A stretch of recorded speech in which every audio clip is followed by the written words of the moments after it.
상관없는 인문학적인 현상인데 이 화폐 현상은 강한 것으로 쏠리게 되어 있어요. 중력이에요, 중력. 그래서 내가 인정하는 게 중요한 게 아니라 다른 누군가가 인정하는 게 중요한 거잖아요. 비트코인 현상을 보고 있는 것과 그리고 거기에 투자를 하는 것과 비트코인 현상의 본질에 대해서 깊이 이해하는 것과는 완전히 다른 겁니다.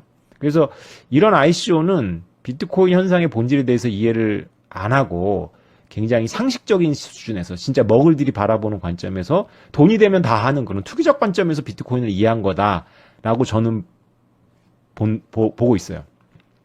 그래서 앞으로 이제 저하고 2부를 쭉 진행할 텐데 제가 이제 권했던 그 자본의 미스터리라는 책도 그렇고 이게 이 비트코인 현상을 이해하고 블록체인의 토큰화 현상이 무엇인지를 이해하는 데 굉장히 중요하거든요. 그래서 여러분들한테 오늘 제가 쉽게 풀어서 설명을 드리면 제가 두 가지를 말씀드릴게요. 하나는 뭐냐면 회수권이에요. 회수권. 버스 회수권. 여러분들 제 나이 또래는 기억을 하실 거예요. 우리 어렸을 때 이렇게 중고등학교 때 회수권 내고 탔잖아요. 또 하나는 뭐냐면 헌혈증서예요. 헌혈증서. 그래서 여러분들이 회수권과 헌혈증서를 통해서 이 토큰화 현상에 대해서 우리가 좀 접근을 해보자고요. 회수권이라는 것은 이제 지금은 이제 아이들은 전혀 모르는데 이게 버스 운송 조합에서 학생들을 할인해서 버스를 타야 되니까 학생증을 일일이 확인하는, 그 당시 뭐 교복이 있었지만 학생증을 일일이 확인하는 것보다 그냥 학교라는 그런 학교 매장이나 이런 파는 곳을 제한을 해가지고 회수권을 유통을 했어요. 그래서 이제 학생들이 회수권을 사서 이제 자르죠. 근데 이게 조폐공사에서 뭐 이렇게 그 위패 방지용 기술이나 이런 게 들어간 게 아니라 그냥 인쇄물이에요. 인쇄물. 그 당시에는 칼라 인쇄기가 없었기 때문에 가능했던 일인데 그 인쇄물을 가지고 이렇게 사서 또 학생들은 또 학생들 나름대로 이 게임에 이제 적응을 해요. 그래서 여러분 영화 같은 데 나오는데 이거를 그냥 자르면 정직하게 자르면 10개가 나오는데 이거를 이렇게 조금씩 밀려서 자르면 11개도 만들고 12개도 만들어요. 물론 이제 그 12개 중에는 이제 그 회수권 이제 그게 위에 거의 절반, 아래 거의 절반 이렇게 들어가는 이상한 회수권들이 여러 장 나올 수밖에 없는데 바쁜 이제 등교 시간에 그 버스 기사님이나 그런 분들이 일일이 이걸 확인할 수가 없으니까 그냥 눈속임만 하는 거죠. 그러니까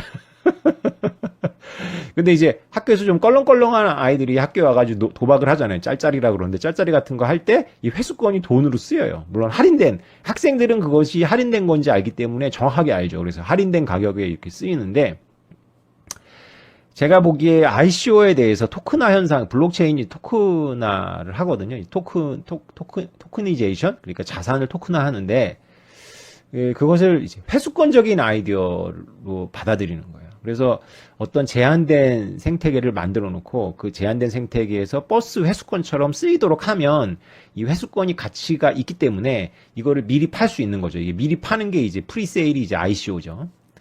근데 여러분 생각을 해보세요. 만약에 이 생태계가 가치가 있다면 이 생태계, 가치 있는 생태계를 이용하기 위해서 굳이 그 회수권을 살 필요가 없어요.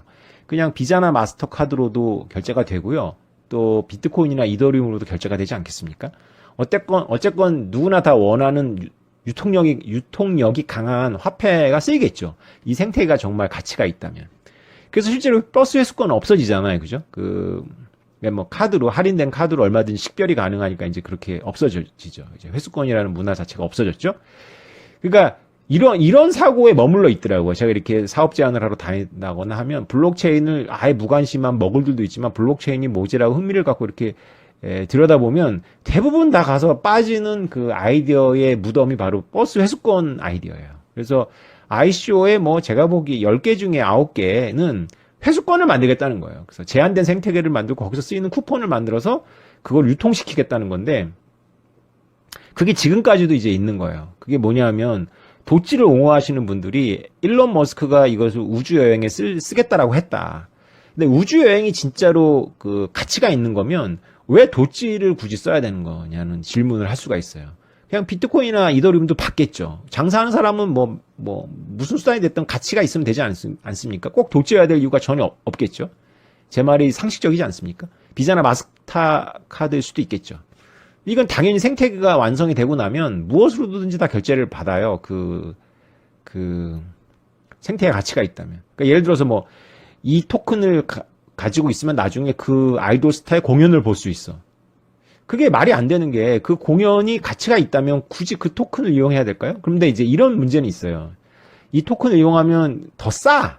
이게 초기에 투자자라는 걸 인정해주기 때문에. 그러면 그 토큰의 가치는 그 비자나 마스터나 달러나 원화나 혹은 비트코인이나 이더리움을 결제하는 거에 비해서 싼 것만큼의 가치가 있는 거겠죠.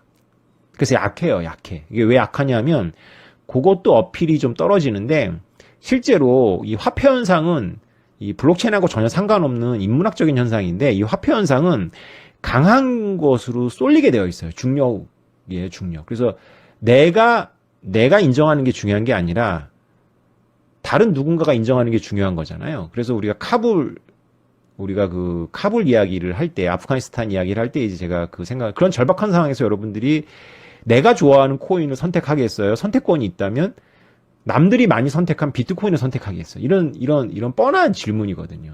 예. 물론 달러를 선택하겠죠. 근데 달러가 전달될 수 없는 상태라면 은행도 문을 닫았고 친척도 달러를 가져서 나를 도와줄 수가 없어서 나한테 핸드폰으로 비트코인을 보냈다면 비트코인을 받겠죠. 여러분들이 이더리움을 좋다고 이더리움을 받지는 않을 거예요. 그래서 비트코인과 이더리움 둘 중에 선택한다 그러면 많은 사람들이 비트코인을 선택할 거기 때문에 내가 비트코인을 선택하겠죠. 이렇게 질서가 잡히고 미래 투자를 생각하고 미래 사용 가치 생각하고 기술에 대한 이해가 있고 이런 편안한 상태에서 비트코인이 더 전망이 좋니 이더리움이 전망이 좋니랑은 전혀 이런 수준의 고민이 아니잖아요. 그죠? 생존이 달린 문제에 있어서 고민을 할 때는 남들이 선택하는 걸 선택하지 않겠습니까? 이게 화폐 현상의 본질이거든요. 그래서 남들이 선택하는 걸 선택해요. 남들이 잡아주는 동아줄을 잡는단 말이죠. 그게 튼튼하니까. 그래서 이게 사용처를 제한하는 방식의 ICO를 생각하는 거는 좀 이게 난센스예요. 화폐 현상을 전혀 이해를 못했다는 뜻이에요. 그 안에서 또 그 토큰의 무슨 유통 속도 이런 거 계산하는 거 잔뜩 넣어봐야 쓰레기인 거예요, 쓰레기. 예, 그걸 강의하는 사람도 있고 그러던데 참 경제학을 공부를 해가지고 이상한 데 쓰는 겁니다. 그 유통 속도가 그렇게 그런 데 쓰라고 만든 것도 아니고 맞지도 않아요. 근데 그걸 갖다 쓰면 뭔가 있어 보이니까 이렇게 하는 거죠. 참 안타깝습니다. 이게 정상적으로 공부하지 않은 사람은 혹하죠. 진짜 경제학 쓰는 원리를 가지고 쓰는 것 같고 이러는데 전혀 아닙니다. 번지수가 잘못됐어요. 예. 그러면 블록체인이 토큰화하는 게 왜 혁명이냐? 그건 헌혈 증서를 생각해 보시면 돼요. 자, 생각해 보세요. 헌혈 증서 어떻게 얻죠, 여러분들이? 헌혈 증서는 피를 뽑아서 얻습니다. 근데 헌혈 증서가 가치가 있나요? 이게 명예가 아니거든요. 내가 만약에 위급한 상황이 되면 그 헌혈 증서를 제시하면 그 동량의 피를 받을 수 있어요. 우리나라 의료 시스템을 통해 가지고 그 헌혈 증서 뒤에 써 있습니다. 이런 식으로 우리가 미처 깨닫지 못했다거나 아니면 글로벌리 유동화가 안 됐던 거라든가 이런 식의 어떤 생산물들이 있어요. 자본화 혹은 자산화가 가능한 생산물들이 우리가 있어요.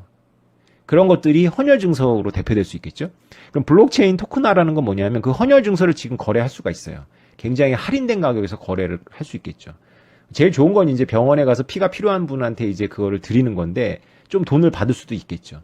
근데 여러분들 헌혈 증서 가지고 극장 못 가잖아요. 그죠? 그리고 헌혈 증서 가지고 내가 도박을 할 때 돈이 모자랄 때 헌혈 증서 내가 안 될 거야, 아마. 안 받아줄 것 같아.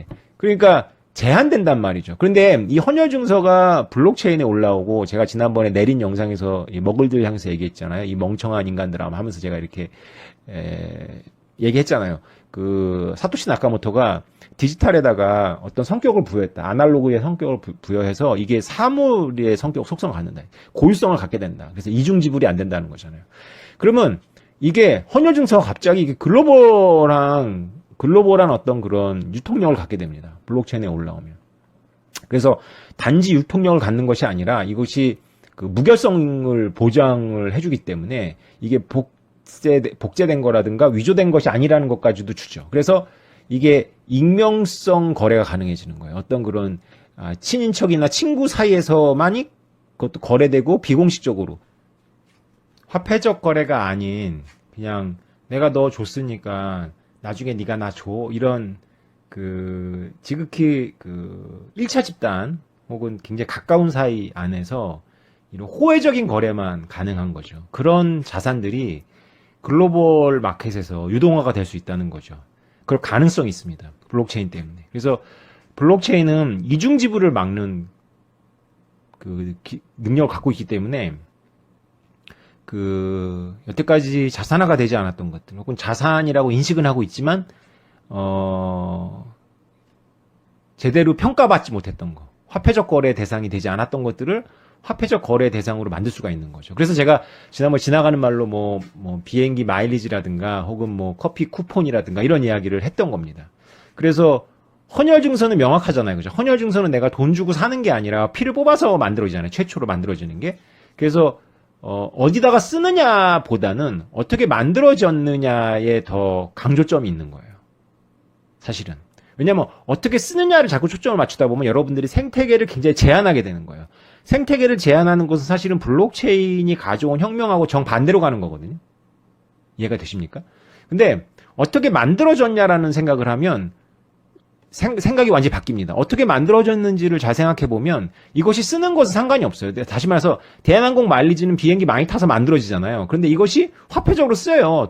제가 도박을 얘기했는데 도박에 밑돈으로 쓰인다는 이야기는 뭐냐면 뭐 야채도 사 먹을 수 있고 레스토랑에서 결제도 된다는 이야기예요. 쉽게 말하면.